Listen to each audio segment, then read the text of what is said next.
When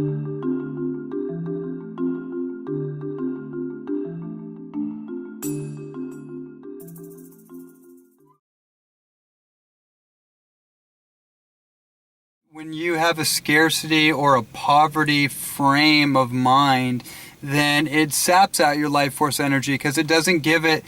It's like the image I have is that prosperity or poverty is an end result. And then our life force energy, or our chi in Chinese medicine, Chinese herbology, would say that our chi is the circulatory fluids, our blood, for example. So I'm thinking of my chi or my life force being drawn up through my body and actually meeting that ideal. So if my ideal is surrounded by poverty, then it's not a strong enough of a attractor to attract life force or to help mobilize my life force throughout my body. So what does that mean? That's a little of an abstract way of explaining it.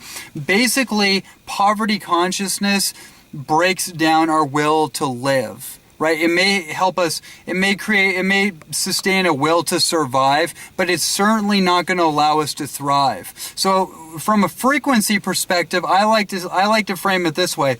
I like to tap into the frequency of prosperity, right? You can't become prosperous with an attitude of poverty, right? Just like you can't become healthy with an attitude of ill health, right? You can't focus on the opposite and get the opposing ideal, right? So life force is based on the natural principles of abundance. Nature works based on abundance.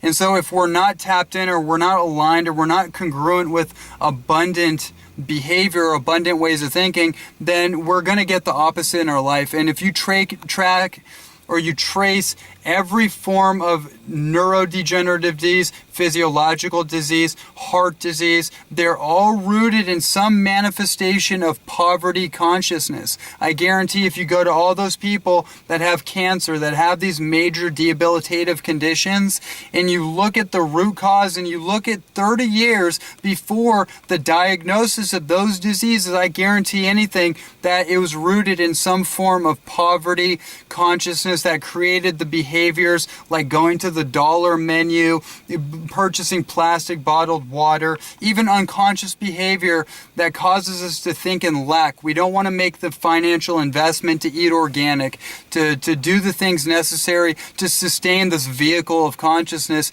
to create prosperity in our life, to create prosperity in our health, in our mind, and also in the results that we're looking in our life. So that to me is kind of the obviousness in how poverty consciousness breaks down the mobilization of our life force and ultimately destroys the beautification of our life force. It doesn't allow us to express our natural beauty.